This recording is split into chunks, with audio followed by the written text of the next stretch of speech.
لبيك اللهم لبيك لبيك لا شريك لك لبيك إن الحمد والنعمة لك والملك لا شريك لك.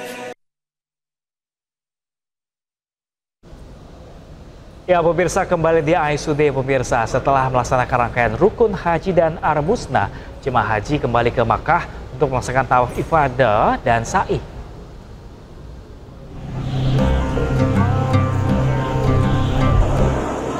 Masjidil Haram kembali dipadati ribuan jemaah haji yang mengambil nafar awal untuk melangsungkan rukun haji lainnya, yakni tawaf ifadah.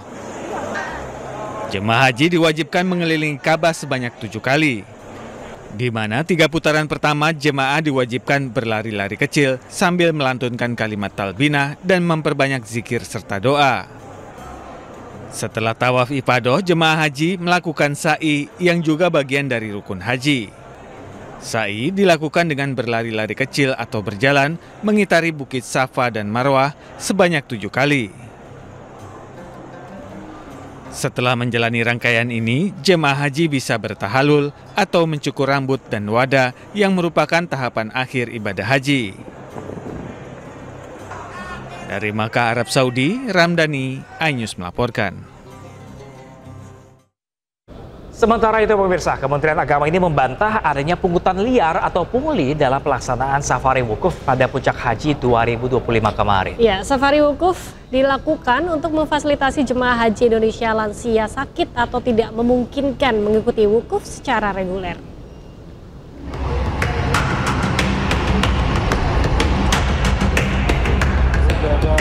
Direktur Jenderal Penyelenggaraan Haji dan Umroh Kementerian Agama Hilman Latif mengonfirmasi tidak ada biaya atau pungutan liar kepada jamaah yang mengikuti program safari wukuf.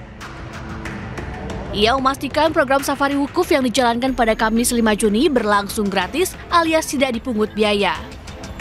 Safari wukuf dilakukan untuk memfasilitasi jemaah haji Indonesia yang lanjut usia, sakit, atau tidak memungkinkan untuk mengikuti wukuf secara reguler. Untuk program ini sudah berjalan bertahun-tahun dan insya Allah kita tidak memungut biaya apapun. Ya, tidak ada biaya yang dipungut dari jamaah secara langsung. Adapun terkait dengan kabar-kabar yang beredar mengenai pungutan, kalau kami cermati itu sebetulnya hubungan antara jamaah dengan KBIH ataupun para pembimbingnya. Di sana mereka sebagian jamaah melakukan komunikasi dengan para pembimbingnya ataupun pimpinan KBIH ataupun organisasi yang kemudian dititipkan. Sebelumnya, Wakil Kepala Badan Penyelenggara Haji atau BP Haji Dhanil Azhar Simanjuntak sempat mendatangi persinggahan jemaah haji yang menjalani safari wukuf. Di sana ia mendapatkan cerita soal adanya dugaan pungli kepada jamaah. Jadi apabila ada oknum-oknum misalnya terkait dengan meminta pungutan, misalnya nih mbah-mbah ini, beliau ini Mbah Tamsir dari Rembang. Mbah Tamsir ini dipungut untuk membayar safari wukuf karena beliau lansia, punya keterbatasan, tidak mungkin bisa berkegiatan ketika wukuf, maka beliau disafarikan oleh petugas, oleh teman-teman Pak Sufianto dan kawan-kawan ini dibawa pakai bis dan itu gratis. Jadi kalau ada jamaah yang dipungut untuk bayar safari wukuf, itu berbohong, itu penipuan. Safari wukuf merupakan program yang disiapkan khusus bagi jemaah haji lansia, disabilitas, dan jemaah berisiko tinggi yang butuh perawatan intensif. Saat wukuf di Arafah, jemaah haji dibawa dari hotel transit menggunakan ambulans. Di sana, jemaah hanya berdiam sebentar untuk kembali menjalani perawatan. Tim Liputan iNews melaporkan.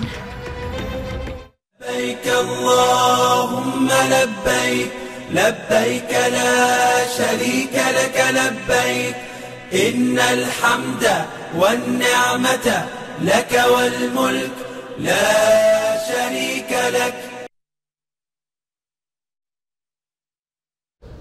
Ya, pemirsa, ini momentum Hari Raya Kurban ini membawa keuntungan loh ini ternyata bagi jasa penggilingan daging di Jombang, Jawa Timur. Ya, rata-rata pelanggannya merupakan warga penerima daging kurban yang memilih mengolah dagingnya agar lebih awet.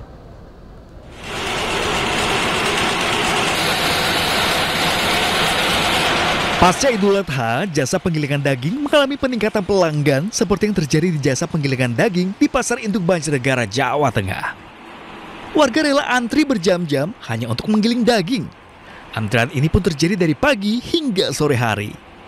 Daging kurban yang digiling akan dijadikan bakso dan berbagai olahan daging lainnya. Kenapa memilih untuk dibikin bakso dagingnya? Karena kan di kurban kan banyak, separuh dibikin bakso, separuh dibikin olahan. Ya, kalau ada sampai mungkin. Nanti giling berapa kilo, Mbak? Sekarang Saya. Sekitar tadi kan campuran di daging sapi sama ayam. Daging sapinya sih kurang lebih 2 kiloan sama daging ayam 2 kilo. Harga jasa tergolong murah, per 1 kilogram daging hanya Rp5.000. Bahkan jika di hari biasa hanya mengolah 50 hingga 100 kilogram daging, di momen Idul Adha mampu mengolah hingga 2 ton sehari. Omset pun meningkat.